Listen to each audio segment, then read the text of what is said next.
नमस्कार, मैं हूं आशीष त्रिपाठी आपके साथ। न्यूज़ 18 मध्य प्रदेश छत्तीसगढ़ देख रहे हैं आप। और आज लोकसभा चुनाव के 7वें चरण का आखिरी रण यह है, 7वां और आखिरी चरण, जिसमें 8 राज्यों की 57 लोकसभा सीटों पर मतदान की प्रक्रिया जारी है, जिसमें पहाड़ी राज्य हिमाचल प्रदेश की 4 लोकसभा सीटें, उत्तर प्रदेश की 13, पश्चिम बंगाल की 9, बिहार की 8 सीटों पर वोटिंग डाली जानी है और ओडिशा की 6, झारखंड की 3 सीटों पर मतदान हो रहा है। पंजाब की सभी 13 सीटों पर मतदान हो रहा है। कुल 904 उम्मीदवार अपनी किस्मत आजमा रहे हैं। और अब जो आज की वोटिंग की प्रक्रिया, परसेंटेज अच्छा रहेगा, इसके लिए हम उम्मीद कर रहे हैं कि अच्छा मौसम भी है, वो भी सपोर्ट कर रहा है। अंशिका हमारी सहयोगी लगातार हमारे साथ जुड़ी हुई हैं। अंशिका, आज का जो आखिरी चरण है, यहां पर कुछ उम्मीदें हैं कि शायद वोटिंग परसेंटेज बढ़े। कुछ जगह पर मौसम ने भी थोड़ी कृपा की है और काफी हद तक जो ये चरण है जिसमें बड़े और चर्चित चेहरे भी हैं, उम्मीद है कि परसेंटेज बढ़ेगा। बिल्कुल आशीष, क्योंकि मौसम वाकई में अभी फिलहाल ठीक है एज कंपैरेटिवली बाकी दिन की अगर हम बात करें तो अमूमन हम ये देखते हैं कि 10-11 बजे तक पारा जो है वो 45 तक कुछ कुछ जगहों पर पहुंच जाता है, लेकिन अभी ऐसा कुछ नहीं है। और बड़ी बात है कि वोटिंग का सिलसिला लगातार जारी है। 8 राज्यों की 57 सीटों पर क्योंकि वोट डाले जा रही हैं और कई बड़े वीवीआईपी पहुंचे मतदान केंद्र, उन्होंने वोट डाला। सुबह से हम तस्वीरें दिखा रहे हैं। उत्तर प्रदेश के मुख्यमंत्री योगी आदित्यनाथ ने वोटकास्ट कर दिया है, कंगना रनौत को भी आप देखिए। इसके अलावा जेपी नड्डा ने भी वोटकास्ट किया, राघव चड्ढा ने भी वोटकास्ट किया है। कई ऐसे बड़े चेहरे जिन्होंने वोट डाल दिया और ये तस्वीरें देखिए बेहद ही महत्वपूर्ण हो जाती हैं। कई बड़े दिग्गज चेहरे, अनुराग ठाकुर को भी देख रहे हैं आप। अनुराग ठाकुर जो कि इस बार उनकी किस्मत ईवीएम में कैद होगी। एक तरफ वोटर्स वोट करेंगे तो दूसरी तरफ वो खुद भी वोट डालते नजर आ रही हैं। जेपी नड्डा ने भी वोट डाला है। कई ऐसे चेहरे, बड़े दिग्गज चेहरे जिन्होंने सबसे पहले, रवि किशन को भी देख रहे हैं आप। रवि किशन जो कि गोरखपुर से प्रत्याशी है भारतीय जनता पार्टी के, और काजल निषाद समाजवादी पार्टी की प्रत्याशी गोरखपुर से, और रवि किशन भी पहुंचे और उन्हें भी वोट कास्ट किया। तो कई बड़े दिग्गजों ने वोट कास्ट कर दिया है और सबसे बड़ी बात यह कि वो इस चीज को फॉलो कर रहे हैं, पहले मतदान फिर जलपान, जिसका ध्यान रखते हुए वो सुबह सुबह ही मतदान केंद्र पर पहुंचे और वोट डाल रही हैं। और वोटिंग की इस प्रक्रिया में नड्डा से लेकर चड्ढा तो समझ में आया कि राष्ट्रवादी पार्टी, भारतीय जनता पार्टी ने ये दोनों भारत का गौरव भी बचाया है, राम मंदिर बना करके भारत की विरासत, भारत की संस्कृति, उसकी रक्षा की है। और धारा 370 इसको हटाने से देश मजबूत हुआ है, एकीकृत हुआ है। सर, देश में भाजपा के कुछ ऐसे प्रदेश है, पारंपरिक प्रदेश, जहां भाजपा ने हमेशा ही अच्छी बढ़त रखी है, अच्छी सीटें पाई हैं। 2014-2019 में तो कई स्टेट्स में स्वीप भी किया है, बीजेपी ने, विपक्ष 0 रहा है। इस बार कौन से ऐसे प्रदेश हैं जो लगता है भाजपा के पक्ष में जाएंगे नए सिरे से और देश को चौंकाएंगे, लोगों को चौंकाएंगे? देखिए, पहली बात तो यह कि जो हमारी पुरानी स्टेट्स हैं जहां हम भारतीय जनता पार्टी जीतती रही है, वहां हम मेंटेन करेंगे, वहां हम रिटेन करेंगे, वहां हमारी सारी सीटें हम जीत करके आएंगे।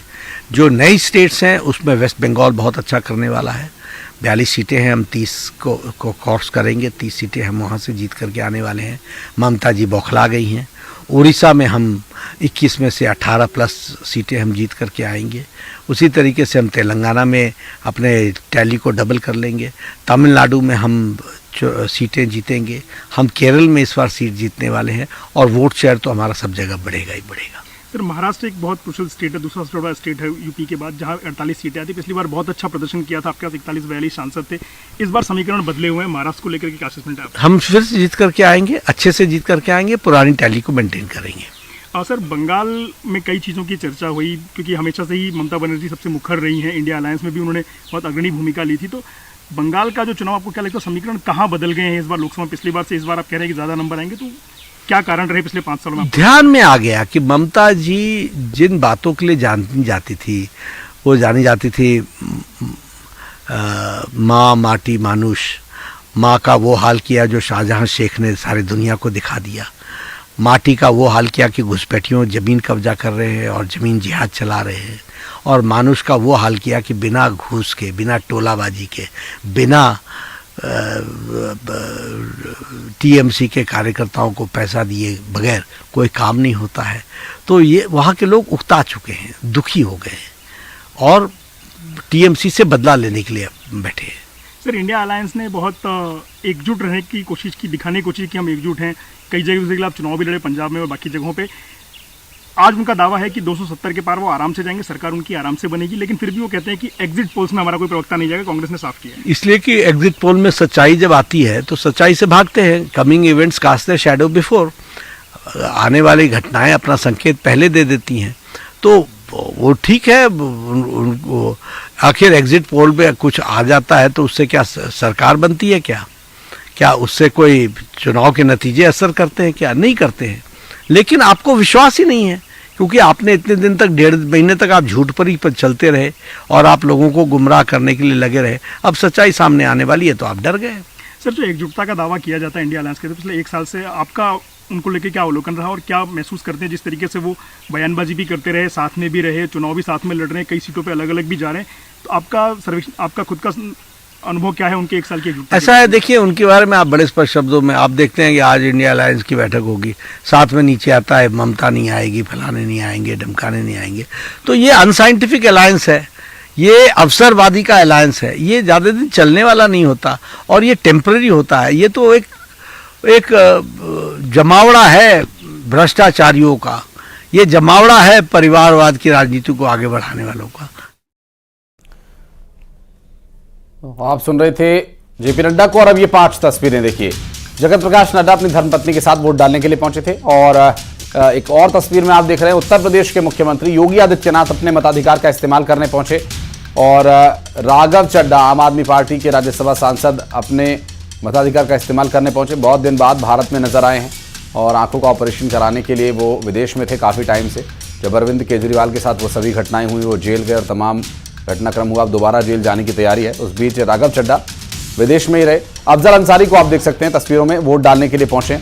हरभजन सिंह आम आदमी पार्टी के सांसद जो वोट डालने के लिए पहुंचे हैं, सांसद आम आदमी पार्टी के हैं और कई बार मुखर रहते हैं पार्टी के खिलाफ भी।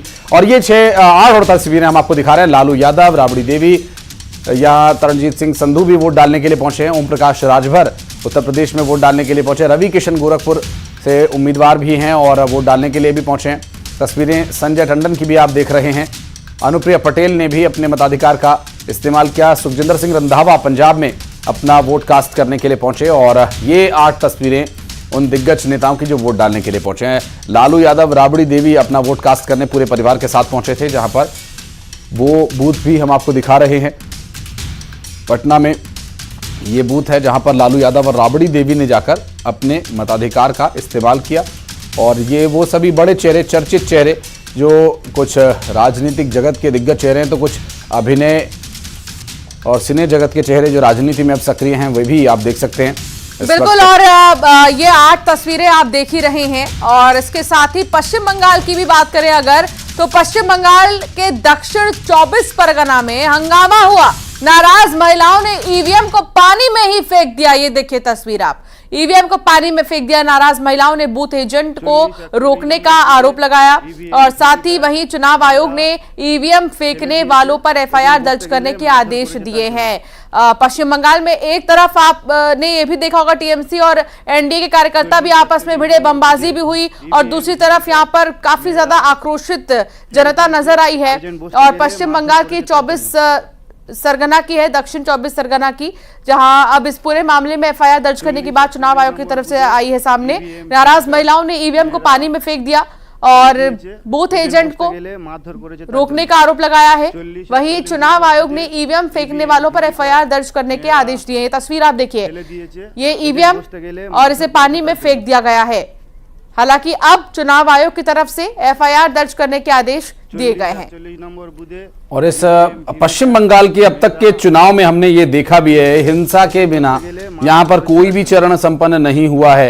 ये चाहे पश्चिम बंगाल में दक्षिण 24 परगना हो या उत्तरी परगना हो, ये वो जिले हैं जहां पर अक्सर हिंसा होती ही रही है। हर चुनाव में, हर तरह का चुनाव, चाहे पंचायत का चुनाव हो, लोकसभा, विधानसभा, सभी चुनाव में ये इस तरह की हिंसक घटनाएं होती ही रही हैं।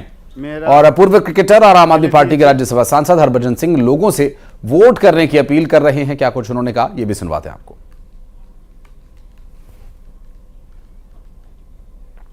मत का दान बहुत जरूरी है, हम अपने नुमाइंदे चुनते हैं। और अगर बात करें कि हर नागरिक के लिए वोट डालना बहुत अहम है, आज एक ऐसे खास शख्स हमारे साथ मौजूद हैं जिनकी फ्लाइट है यूएसए पहुंचना है, लेकिन वोट डालकर तब जाएंगे।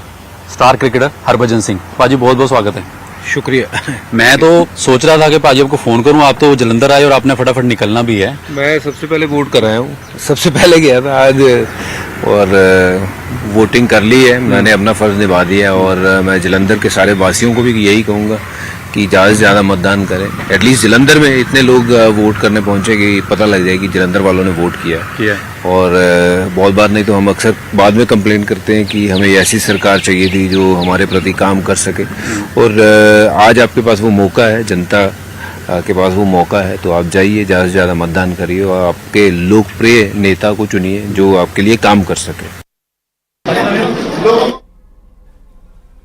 हरभजन सिंह को आप सुन रहे थे और कंगना रनौत यहाँ वोटिंग करने के लिए पहुंची हैं और अपना वोट डालने पहुंची कंगना रनौत। आप देख सकते हैं तस्वीरों में, सिने जगत से, अभिनय से अपना नाम बनाने वाली, अब राजनीति में, चूंकि पीछे हमने देखा अंशिका की काफ़ी वो एक्टिव रही हैं, पॉलिटिकली स्टेटमेंट उनके बहुत आए हैं और जब वो इस तरह के बयान देती रही हैं जिन पर विवाद भी कई बार हुए हैं, कई बार उन्होंने सनातन धर्म को लेकर बातें कही जिससे साफ जाहिर हुआ कि सनातन धर्म के पक्ष में जो वोटिंग परसेंटेज अब सामने आ गया। सुबह 9 बजे तक का ये वोटिंग परसेंटेज है और सुबह 9 बजे तक वोटिंग परसेंटेज आपको दिखा रही है। बिहार में आप देखिए कितने परसेंट वोटिंग, झारखंड और तमाम जगहों पर वोटिंग परसेंटेज आपको दिखाएंगे। लेकिन उससे पहले कंगना रनौत की भी हम बात कर रहे थे। कंगना रनौत ने दावा किया है कि मंडी लोकसभा सीट पर बीजेपी की जीत होगी, वहीं लोगों से बढ़ चढ़कर वोट डालने की अपील भी उन्होंने की है। तो ये कंगना रनौत की तस्वीर। और कंगना अभी सुबह 9 बजे तक 11.31% मतदान हुआ है। बिहार में 10.58% वोटिंग हुई है। हिमाचल प्रदेश में 14.35% वोटिंग और झारखंड में 12.15% वोटिंग अब तक हुई है। तो ये सुबह 9 बजे तक के आंकड़े हैं जो इस वक्त हम आपको बता रहे हैं, ये आधिकारिक आंकड़े हैं। और अगर ये 9 बजे तक के आंकड़े हैं तो आज हम उम्मीद कर रहे हैं कि अंशिका ये जो वोटिंग परसेंटेज सुबह अमूमन 10% से नीचे ही हमने देखा अब तक, लेकिन यहाँ जो तस्वीर है वो कुछ अलग है, वो 11% से भी ऊपर पहुंच गई है 9 बजे तक। ये शुरुआती 2 घंटों की ये तस्वीर है। तो अलग अलग राज्यों की जो स्थिति है वो भी हम आपको बता रहे हैं। हिमाचल प्रदेश में अब तक सबसे ज्यादा 14.35% वोटिंग हुई है, झारखंड में 12.15% वोटिंग हुई है, पंजाब में 9.64% मतदान अब तक हुआ है, उत्तर प्रदेश में 12% से ज्यादा, लगभग 13% के आसपास वोटिंग अब तक हो चुकी है। तो ये एक अच्छा संकेत है लोकतंत्र के लिहाज से, जिससे कि ये उम्मीद की जा रही है अंशिका कि आज अच्छा खासा परसेंटेज आए और चुनाव आयोग और न्यूज 18 और तमाम जो संस्थाएं वोटिंग परसेंटेज बढ़ाने के लिए काम कर रही हैं उनका प्रयास सफल होगा। बिल्कुल, और उम्मीद यही है कि अच्छी खासी वोटिंग हो। उत्तर प्रदेश में देखिए 12.94% वोटिंग हो चुकी है अब तक सुबह 9 बजे तक की अगर बात करें। धीरे धीरे और भी वोट प्रतिशत बढ़ेंगे तब जब लोग जाएंगे और वोट डालेंगे। और उससे भी बड़ी बात यह आशीष कि आज सैटरडे है और कई जगहों पर तो छुट्टियां भी हैं, तो ऐसे में लोगों के पास समय ही समय है कि वो आराम से जाकर वोट डाल सकते हैं। आज मौसम भी साथ दे रहा है, इतनी ज़्यादा गर्मी बीते दिनों के मुकाबले पड़ नहीं रही है, तो इसलिए लगता है कि धीरे धीरे वोटर्स जो है निकलेंगे और 11-12 बजे तक और भी ज़्यादा वोट प्रतिशत बढ़ेंगे।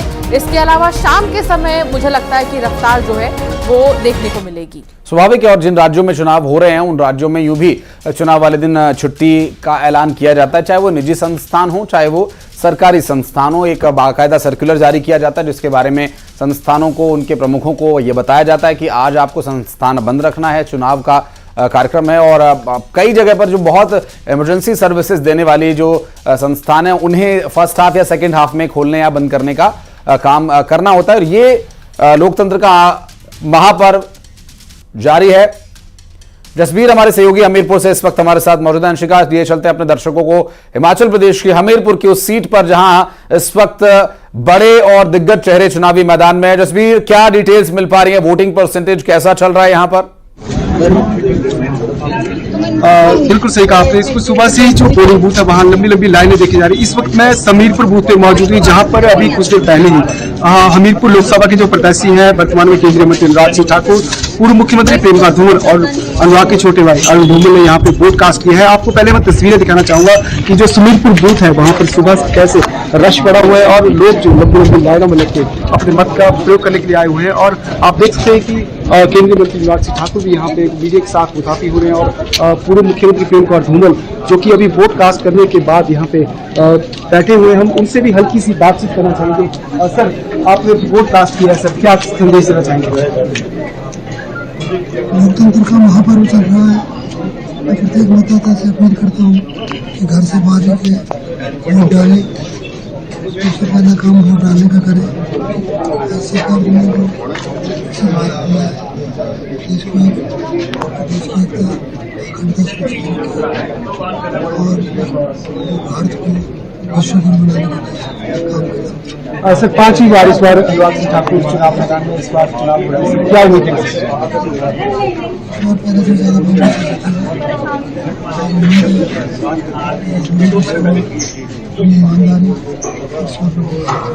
जी धन्यवाद सर। तो प्रेम कुमार धूमल जी थे हमारे साथ, इन्होंने कहा है कि इस बार भी हमें काफी उम्मीद है क्योंकि 5वीं बार अनुराग सिंह ठाकुर चुनाव मैदान में है और वो भारी मतों से जीत दर्ज करेंगे। जी बिल्कुल जसबीर, और चूंकि ये बूथ भी महत्वपूर्ण है, ये सीट भी महत्वपूर्ण है और ये चुनाव का चरण भी महत्वपूर्ण है। जसबीर, यहाँ पर जो वोटिंग की प्रक्रिया है, अभी तक का परसेंटेज कितना जानकारी मिल रही है इस बूथ पर या इस क्षेत्र में कितना हुआ है, और क्या इस बार पिछले सभी मुकाबलों के बनस्पत ज्यादा वोटिंग परसेंटेज होने की संभावना है? क्या कुछ नजर आ रही है? लोगों में कितना उत्साह है? लोगों में काफी उत्साह है। सुबह हालांकि मौसम यहाँ काफी गर्म है और पिछले 5-6 दिनों से तापमान 41-42 डिग्री हो रहा है, लेकिन फिर भी लोग अपने घरों से बाहर निकले, अपने मत का प्रयोग किया है। और जो अभी तक की जो वोट परसेंटेज की बात करें तो 15% वोट परसेंटेज यहाँ पे हो चुकी है। तो फिलहाल जो लोगों में जोश है, उत्साह है और लोग अपने घरों से बाहर निकले हैं और जो लोकतंत्र का महापर्व है उसमें अपनी आहुति भी दे रहे हैं। जी बिल्कुल जसबीर, और आप बात भी कर रहे थे, लेकिन और भी लोग आपके पीछे खड़े हैं मतदान केंद्र पर। कोशिश कीजिए उनसे भी आप बात करें, पूछे कि आज क्या सोचकर वो वोट डालेंगे। बिल्कुल, उनके पास भी चलेंगे। इस बीच राजीव हमारे साथ जुड़ गए हैं। राजीव, आप किस मतदान केंद्र पर मौजूद हैं और वहां पर कोशिश कीजिए अगर आप मतदाताओं से बात कर सके। देखिए, इस वक्त मैं बलिया लोकसभा क्षेत्र में मौजूद हूं, जहां पर आप देख सकते हैं कि ये उच्च प्राथमिक विद्यालय फेफना है, जहां पर आप देख सकते हैं कि सुबह से ही जो मतदाता हैं वो लंबी लंबी कतारों में लगकर अपना मतदान करते हुए नजर आ रहे हैं, अपने मताधिकारों का प्रयोग करते हुए नजर आ रहा है। ऐसे में कुछ लोग हमारे साथ मौजूद हैं। माता जी, किन मुद्दों को लेकर आप वोट कर रहे हैं? क्या उम्मीद है, क्या चाहते हैं? कुछ काम वाम हुआ है? जी हाँ, हुआ है। हाँ, क्या क्या मुद्दे हैं आपके? और भी कुछ लोग मौजूद हैं, उनसे हम बात करेंगे, जानेंगे। यहाँ पर कुछ यूथ मौजूद हैं। बाबा, क्या मुद्दे हैं, किन मुद्दों को लेकर आप लोग वोट कर रहे हैं? विकास के लिए। आप क्या कहना चाहेंगे, किन मुद्दों को लेकर? विकास हो रहा है, हम लोग आगे भी अच्छा है। फेफना विधानसभा में आज तक विकास नहीं था और पूरा पूर्वांचल में विकास अब बहुत जोर शोर से हो रहा है। आपको क्या लगता है, क्या मुद्दे हैं? विकास आप विकास के लिए। आप दादा, किन मुद्दों को लेकर? हाँ, विकास के लिए। तो जैसा कि आपने देखा कि ये बलिया लोकसभा क्षेत्र है, बलिया को बागी बलिया के रूप में जाना जाता है। ऐसे में बीजेपी ने यहां से पूर्व प्रधानमंत्री चंद्रशेखर के बेटे नीरज शेखर को अपना उम्मीदवार बनाया है, तो इंडिया गठबंधन ने यहां से सनातन पांडे को उनके खिलाफ मैदान में उतारा है। बीते दिनों बीजेपी ने जो समाजवादी पार्टी के कद्दावर नेता थे नारद राय, उनको भी भारतीय जनता पार्टी में शामिल कराया है, जिसके बाद कहीं न कहीं इस बलिया लोकसभा क्षेत्र में बीजेपी का जो रहा है वो भारी नजर आ रहा है। और आप देख रहे हैं कि अधिकतर जो मतदाता सुबह से लाइन में यहां पर लगे हैं, मतदान कर रहे हैं, उनका यही कहना है कि जो मुख्य मुद्दा है वो विकास का मुद्दा है और उसी को लेकर वो यहां पर मतदान करते हुए नजर आ रहे हैं। तो कुल मिलाकर अगर 9 बजे तक वोटिंग परसेंटेज की बात करें तो अभी 13.42% बलिया में मतदान हुआ है। ऐसे में उम्मीद जताई जा रही है कि जो जो समय बढ़ेगा वो तो बलिया में एक अच्छा मतदान प्रतिशत देखने को मिलेगा। हालांकि यहां पर जो मौसम है वो थोड़ा गर्म है, जिसके चलते कुछ देर बाद जो मतदान प्रतिशत है उसमें एक गिरावट देखने को मिल सकती है।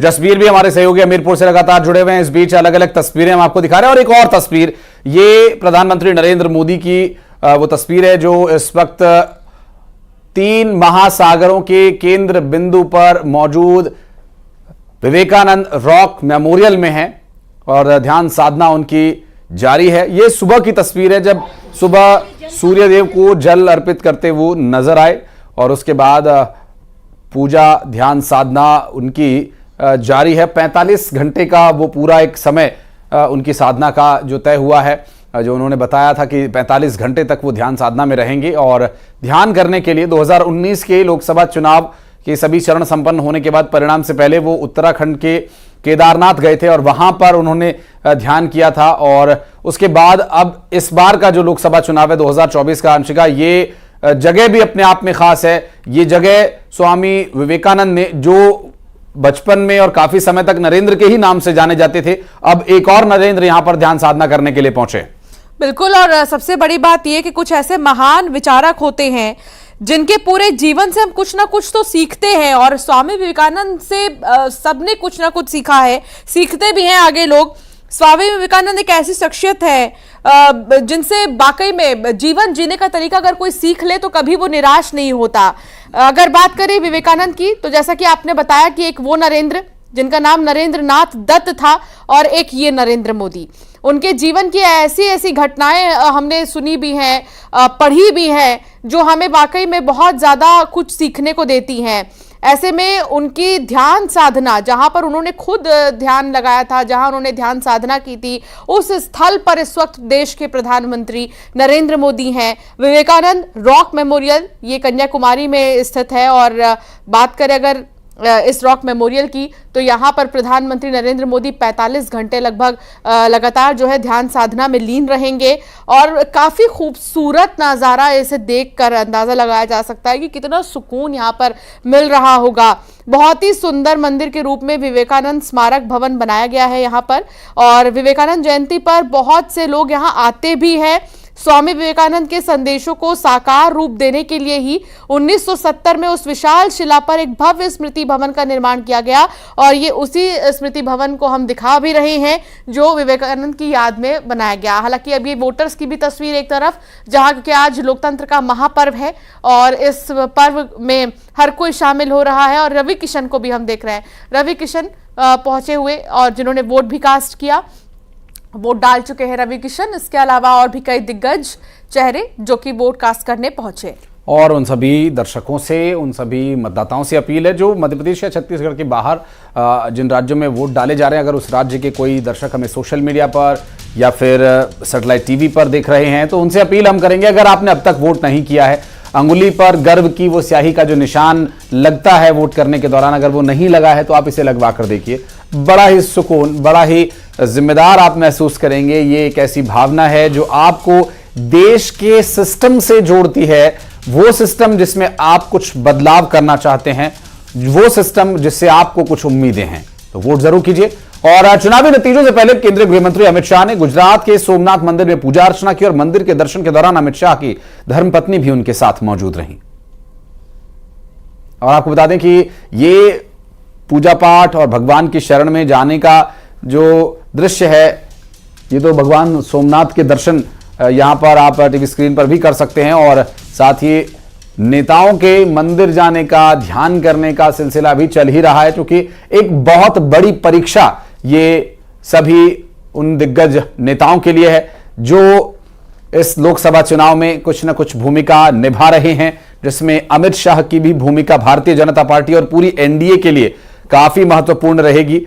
और इस बार जो परिणाम होंगे वो चौंकाने वाले होंगे, इस बात का दावा पहले ही अमित शाह कर चुके हैं और भगवान की शरण में हैं और उनसे नतमस्तक होकर आशीर्वाद मांग रहे हैं। और ये तस्वीरें हम आपको दिखा रहे हैं रुद्राभिषेक करते हुए अमित शाह।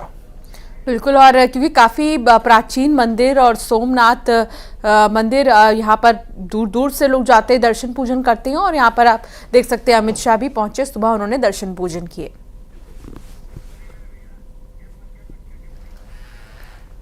और यार एक छोटे से ब्रेक के लिए खबरों का सिलसिला आगे भी जारी रहेगा।